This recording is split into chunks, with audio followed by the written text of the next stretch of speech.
How many of you have ever had to deal with the consequences of someone else's foolish actions? Right? How many of you have ever had to clean up someone else's mess? Yeah. Now, last week I asked you how many of you have ever made a mistake, and you raised your hands, but you didn't raise them as fast as you did this morning.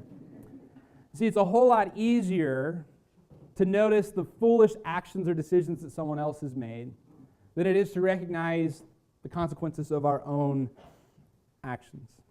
It's much easier to admit someone else's mistakes than it is to admit our own. It's a whole lot easier to find fault and to affix blame than to take ownership of our mistakes. And it's amazing at the degree to which we can pick out the flaws in someone else when we clearly have so many things that need to be worked on. In fact, I would bet that if you've watched the Olympics this week, you've watched elite athletes on a world stage, and when they've made a mistake, you say, "What was he thinking?" While you finish your barbecue chips on the couch, you know?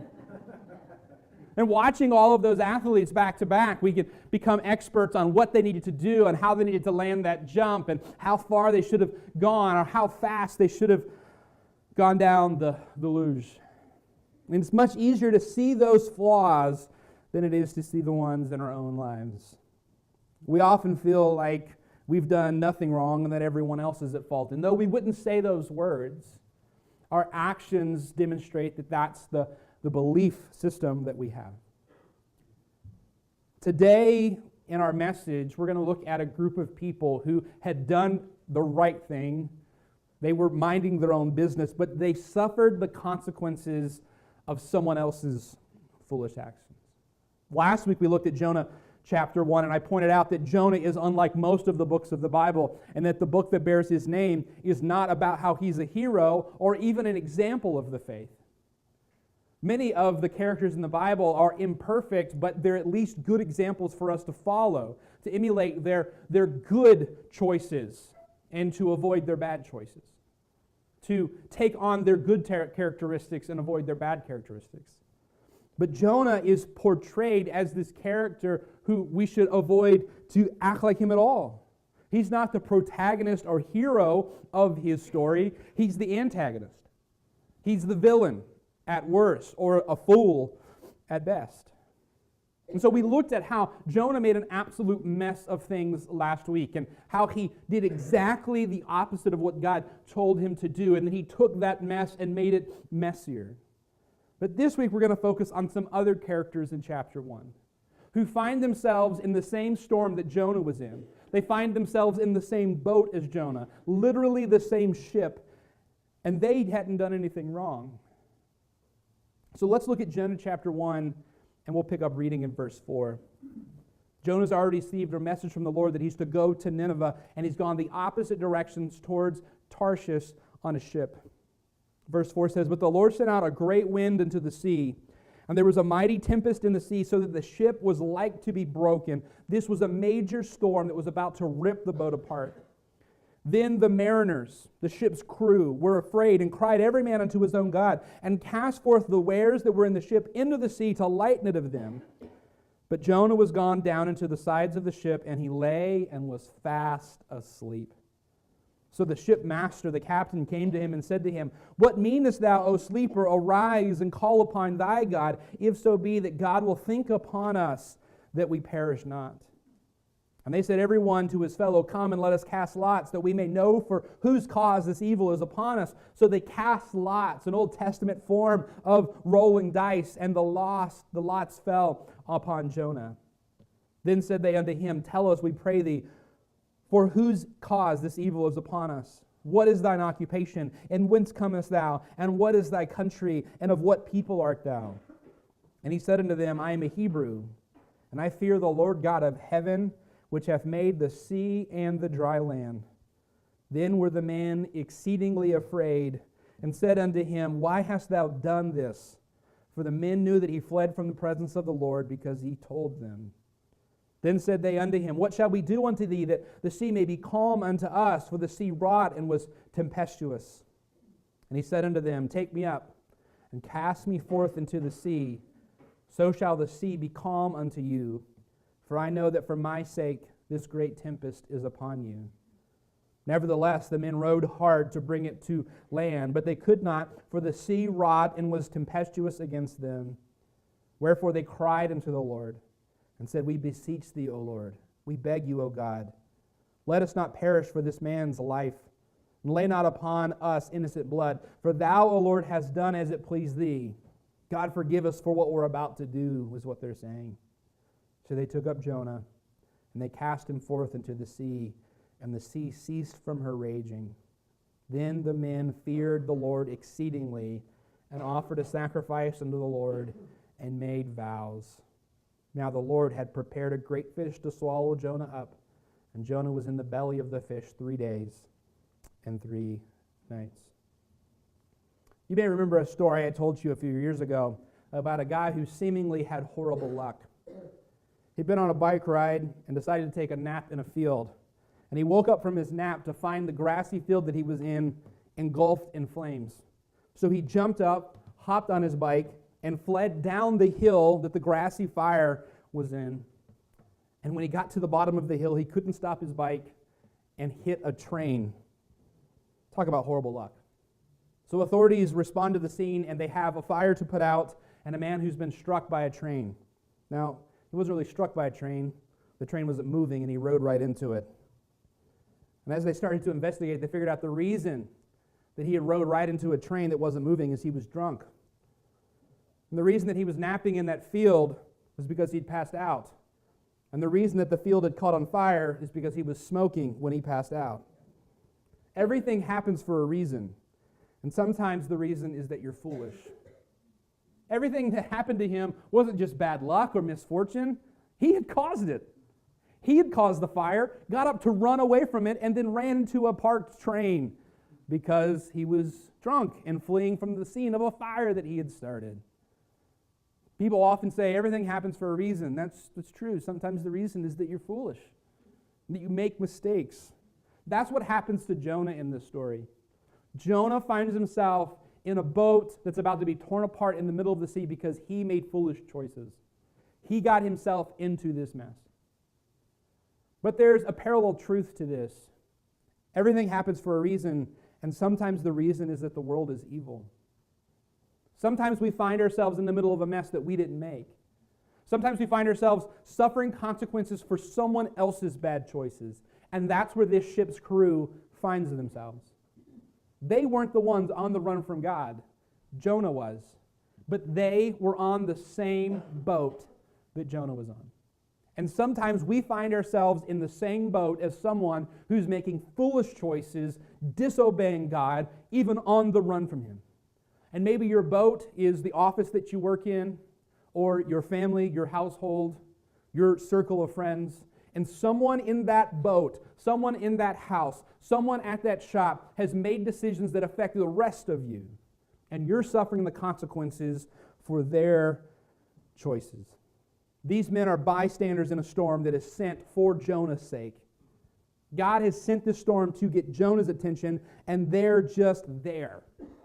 And how fitting is it that the people who are working hard to stay alive in the middle of this horrible storm, the people who are suffering the consequences, the ones who are working hard are the people who didn't make the mistake, and the person who made the mistake is asleep. And I don't know about you, but it kind of seems like to me in this life that oftentimes the person who has caused the problem is the last person to recognize that there's a problem. Am I right? There have probably been people in your boat that have caused it to sink, and they're the last people to know that it's going underwater. This is Jonah's fault, and he's the last person to recognize that there is a problem. But in the actions of the ship's crew, I want you to see yourself. I want you to relate to a couple of ways that we try to fix the consequences for other people's misdeeds and actions. First of all, in verse 5, we see that the crew all called upon their own gods. The crew recognized that this was a situation where they would need supernatural help. They would need God in His providence to save them, but there was a problem. They didn't know God in His providence. So everybody called out to his own God.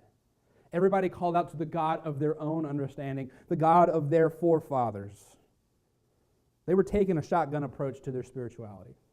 You recognize the difference between a rifle and a shotgun, right? A rifle shoots one bullet, a slug. It makes one puncture. A shotgun, you can have a bird shot in it. It has all of these bullets or shot in them that as they leave the gun, they spread out. And so you've got a greater chance of hitting something. And that's how a lot of people treat spirituality and prayer. They don't know God, but they're just throwing prayers up, hoping that it hits something. And these guys are in a bad situation, so they say, everybody pray to your own God. You pray to that God, and you pray to that God, and you pray to that God, and hopefully someone will hear us. They're taking a shotgun approach to this thing of spirituality. Paul, when he was in Athens, he noticed that they had a statue or a god or an idol for everything, including they even had a statue or an idol to the unknown God. That one was to cover all their bases in case they forgot one. And a lot of people, that's the way that they treat spirituality. I don't really know who God is, but I'm hoping that He'll hear me. You know, I talk to people and say, nah, I'm not really in the church. I'm not really into the Bible, but I pray every night. Who are you praying to? Who are these guys praying to? They're just taking a shotgun approach. They're trying to throw prayers out. Hopefully someone will hear me. And this is the way that our world, our culture approaches spirituality today. We take a little bit of Eastern religion. We take a little bit of mysticism. We take a little bit of magic. We take a little bit of philosophy. We mix it all together. We make a spirituality religion of our own. And the idea today is not only do all roads lead to God, but that you can simultaneously take every road too. And it doesn't work that way. God has made it clear in His Word who He is and who we are to call upon. The God of heaven would not be appeased by these prayers to many false gods. And when we put our trust in false gods, we set ourselves up with false hope. And I don't want to be hurtful, and I don't want to be cruel this morning, but it seems like in our nation, after every tragedy, suddenly everybody is a person of prayer. We're all sending our thoughts and prayers. One, what does it mean to send thoughts? Okay? Who are we sending thoughts to? None of us have telekinetic powers. Who are we sending thoughts to? What does that even mean? But it's just a nice thing that we say. We're lifting up prayers. Who are we praying to? We're praying to a God that we're not familiar with, that we don't even know. How is that helpful? Enough with thoughts and prayers. Let's call upon the God of heaven. Let's call upon a God who has revealed Himself to us in His Word and through His Son, Jesus Christ. When we put our hope and trust in false gods, we're setting ourselves up with false hope, false trust. Who is it that we're calling out to? Who is it that we're reaching out to? So the crew, every man prays to his own God. And two, the crew throws cargo overboard to lighten the ship or to maybe appease the gods. And what the crew did in this situation is a practical next step to do if you're in a sinking boat. If your boat is sinking, it's taking on water, the thing that you need to do is you need to get water and any weight out of it as much as you can. The lighter the boat, the better.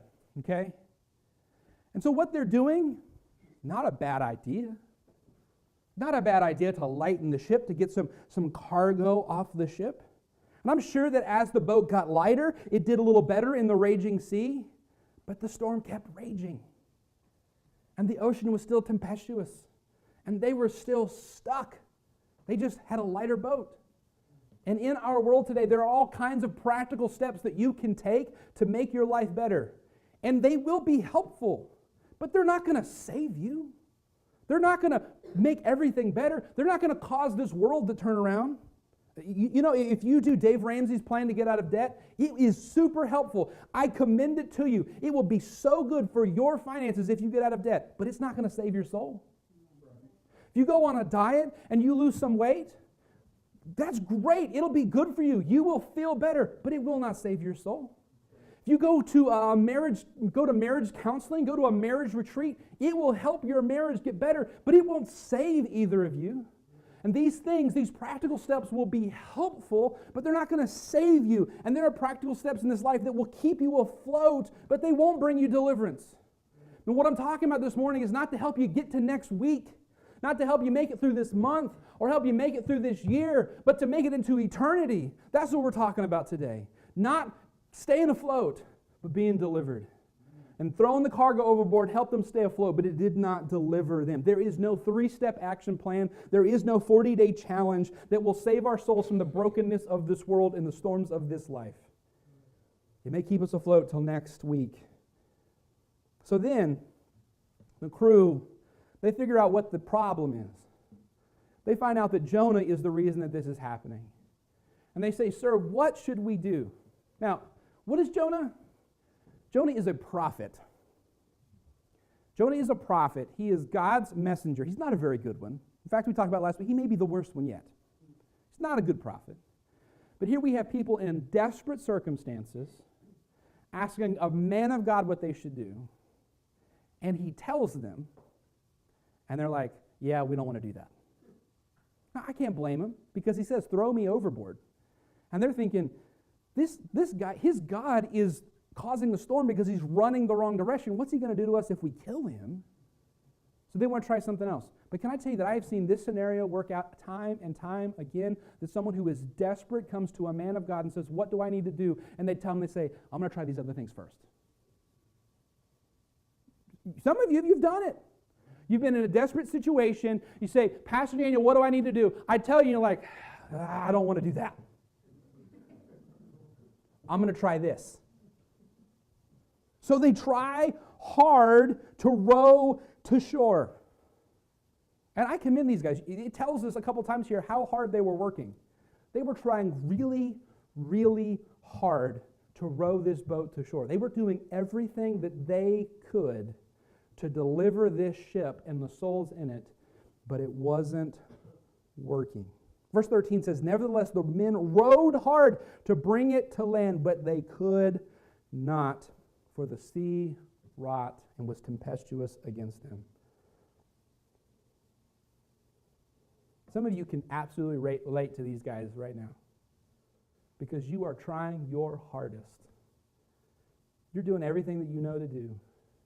You are exhausted and weary. You are trying everything that you can, and you're not getting anywhere. You're not any closer to shore. And I commend these guys for their hard work ethic. I commend these guys for being people who are willing to put their back into it. Jonah is sleeping. Jonah is he doesn't care. They are trying. But it's not enough. And friend, hard work is to be commended. It is a virtue. Hard work will take you far in life, but not far enough. You can't outwork the brokenness of this world. And it doesn't matter how hard we row, we will not make it to shore on our own. And some of you've just come off your latest round of resolutions where I am going to do it this time. This year is going to be different. I'm going to work hard. And you find yourself just, man, is the whole world against me? Every time I try to do the right thing, everything works against me.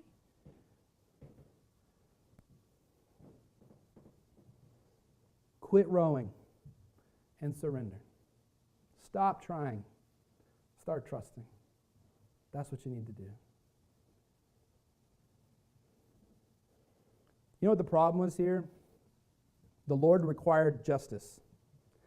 Notice, Jonah didn't say, if you want the storm to stop, you need to turn this boat around and take me to Nineveh. He says, you need to throw me in the ocean. That seems like a little extreme, don't you? I mean, the answer to this is murder? That's what we have to do? But Jonah knew that God was going to require punishment. The only way the storm is going to stop is if they throw him into the sea, because God is going to require some justice. There has to be some punishment for the breaking of this command. Now, Jonah is trying to get away from what God is telling him to do. He's trying to get away with something, and he's not successful. The mariners are trying to do the right thing, but in their own way, and they're not successful. And the only way that they're going to get out of this mess is if they do the right thing the Lord's way. And the Lord required justice. You see, whether you try to get away from God, try to run and hide from Him, or you try to make everything good with God on your own, you're not going to be successful. You can't hide from Him, and you can't please Him on your own. Neither works. God is going to require justice, and it's a justice that you and I can't satisfy. Jonah has to be thrown into the sea because God requires justice. But Jonah isn't lost because God is gracious. You see, when we trust the Lord, His justice and His grace meet for our deliverance.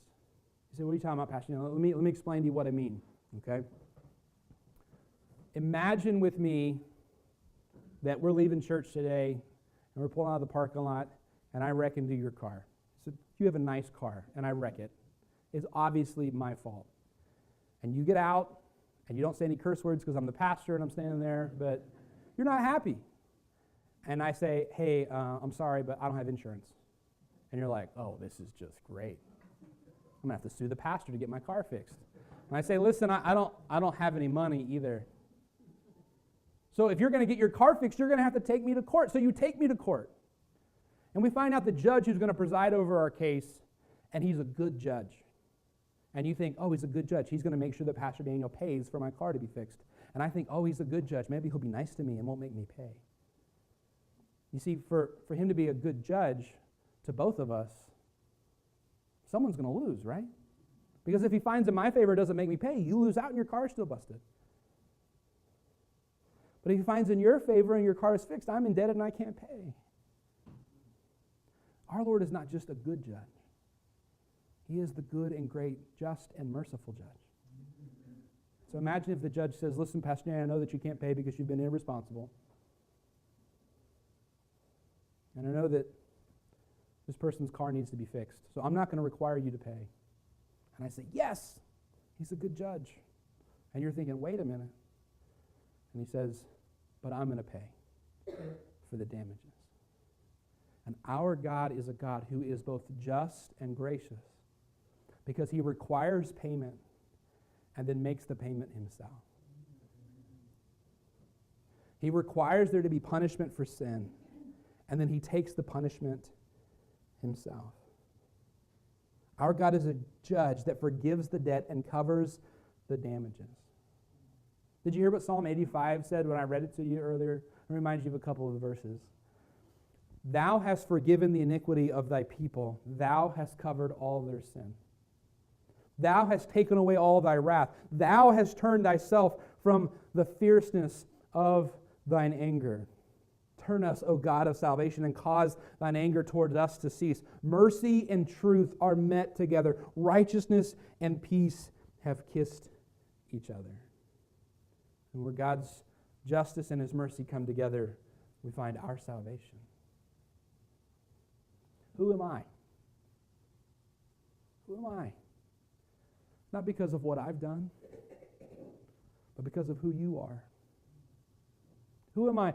Not because of who I am, but because of what you've done. Jonah and these mariners are all saved alive because God requires justice, but then sends a great big fish to swallow Jonah whole and deliver him across 3 days and 3 nights to shore where he's supposed to be. As soon as Jonah hits the water, the storm ceases and there is peace in the sea. I want you to notice something about this whole situation. The people who were trying the hardest to do the right thing here are the pagans.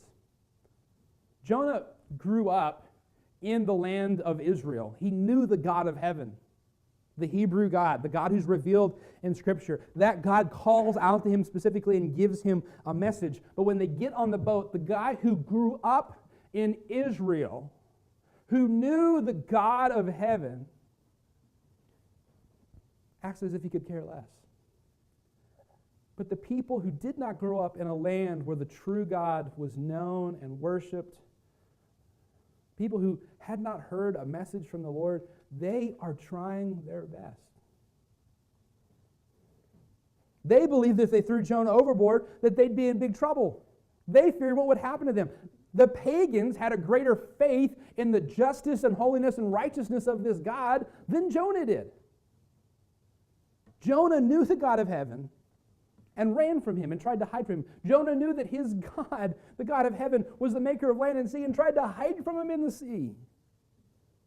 Jonah the Hebrew turns out to be the one who doesn't fear the Lord, and the pagan ship's crew turns out to be the ones who do fear the Lord. You see, there is a big difference between a religious affiliation and religious adherence. There's a big difference between a religious affiliation and religious adherence. Here's what I'm saying. There's a big difference between being called a Christian and being a Christian. There's a big difference between being familiar with church and following Christ. And Jonah is the one who is familiar with God, has an affiliation with God as a prophet of God, and he's the one that's getting everybody else into this mess. Studies have shown that regions that have high religious affiliation often have very low religious adherence. Let me show you a map that was recently put together. It looks like a topographical map. You're familiar with a topographical map, right? Topographical map is where the elevation of certain areas is shown. This one looks way off, right? That's not where the mountains are in the U.S. This topographical map is not based upon physical elevation, but rather religious adherence. And in areas and locations where people actually attend, serve, give to the mission of their church, there's a high religious adherence, not just affiliation. They name the high regions different mountain ranges. That's where the greens and the yellows and the oranges are. And then where there is a low religious adherence, there's the blues. And as they get lower and lower, the blues get darker and darker, and it looks like bodies of water. So in locations where there's a low religious adherence, despite religious affiliation, there's a body of water on this map. So let me zoom in on Indiana for us. Where we are at on this map of religious adherence, we're in a low spot. In fact, they've even named it Warwick Bay on this map. You see, all around us there are people who claim to be Christian or evangelical on a survey, but they don't attend, serve, or give to a congregation. They're not participating in the mission of God. They're like Jonah. That if you asked them, they'd say, I worship the God of heaven. But they don't follow him or fear him. They are religious doubters or religious atheists or Christian atheists. This pagan ship's crew had more faith in God's righteousness than the religious prophet. They cast lots on this boat to figure out who it is that has gotten them into this mess. And it shows that Jonah is the person. He wins the dice game. But you know, this is not the first time that Jonah's won a lottery. He also won the lottery when he was born to God's people, the Jews. He also won the lottery when God came to him and gave him a message. And with those winnings, if you will, he just walked away from it. Did you know that I won the lottery? I didn't win any money. I don't play the lottery. I didn't win the Hoosier lottery. But I was born to a family that lived in the United States, that went to church. I won the lottery, man. Grew up in a household of faith, among people who followed Christ. I am so fortunate. So fortunate. And I'm speaking to other people this morning that you won the lottery too. And you were blessed to be born to a household like that, to grow up in a household of faith, to attend church when you were a child. But you are like Jonah this morning. That you know about God, but you don't follow him. That you're affiliated with Christianity, but you're not adhering to Christianity.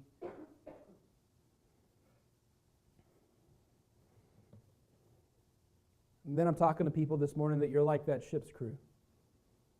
That you didn't grow up around church or in a Christian home, but through some storm or through some what seemed to be random event, God came pouring into your life. And you got a wake-up call like this ship's crew did.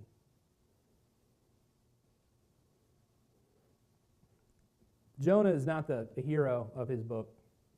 And in comparison to Jonah, This ship's crew looks like they're the heroes, but they're not. You know who is the hero of this story? You know who is the true protagonist or hero of the book of Jonah? It's not Jonah. It's not the mariners. It's not even the big fish. It's God. Because every step along the way, he was calling out to Jonah and calling out to this ship's crew. You see, I think sometimes we look at the Bible and we think it's a story of good guys and bad guys. It's a story of good and evil. That there are good guys like David and Moses and Abraham. This is not a story of good guys and bad guys. It's a story of a bunch of bad guys and one good guy. One hero. Earlier I asked you if you've ever found yourself in the consequences of someone else's foolish actions, someone else's poor choices. The truth is that all of us are suffering the consequences for all of our bad choices.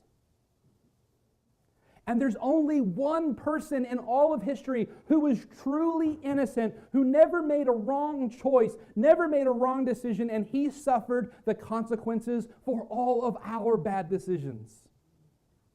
There's only ever been one truly good guy, and he died for all of the bad things that everyone else has ever done.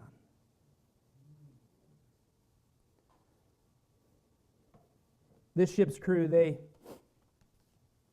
weren't the ones that caused this storm, but they were imperfect and broken just as you and I are. And they needed to be saved from the storm by God's justice and His mercy meeting together. And some of you, you're rowing so hard, you're trying so hard. You're calling out to anybody who will listen, praying to anybody who will hear you. You're trying to take steps in your life to make things better. You need to call out to the Lord. You got to stop trying and start trusting. Call out to Him. And where God's mercy and His justice met on Calvary when Christ died on a cross to take the consequences of every wrong thing that any of us have ever done, there we find our salvation. That's where we find forgiveness. And we all like to think that we're the hero of our own story, that this life is a story about us. But the hero of Jonah is the hero of our story too. It's all about him. Who am I? Who am I? It's not because of who I am. It's not because of what I've done. It's because of who you are and what you have done. He's the hero of this story. Whether you've grown up religious or you've grown up a pagan, he can be the hero of this story. Let's bow our heads for a word of prayer. Lord, I ask that you work in hearts this morning. Lord, that you would call out to us. Lord, that in the middle of whatever storm, whatever catastrophe, whatever calamity we may be in, we would see, Lord, that our only deliverance is where your mercy and justice meet at the cross, where Christ took the consequences for our poor choices. Lord, I pray that today would be a day that someone puts their hope and trust in you and they're delivered. We pray these things in Jesus' name. Amen. If you would stand with me, Carrie's going to lead us in a verse of song. God's speaking to your heart. God's calling out to you. You're trying so hard, and this morning you just need to come and trust Him. Would you come to this altar? Like they sang earlier, would you come to the altar where He can come and pour His hope, His grace, His love into your brokenness? We're going to sing, but the altar is going to be open for anybody who needs to come and pray. Brother Carrie, lead us.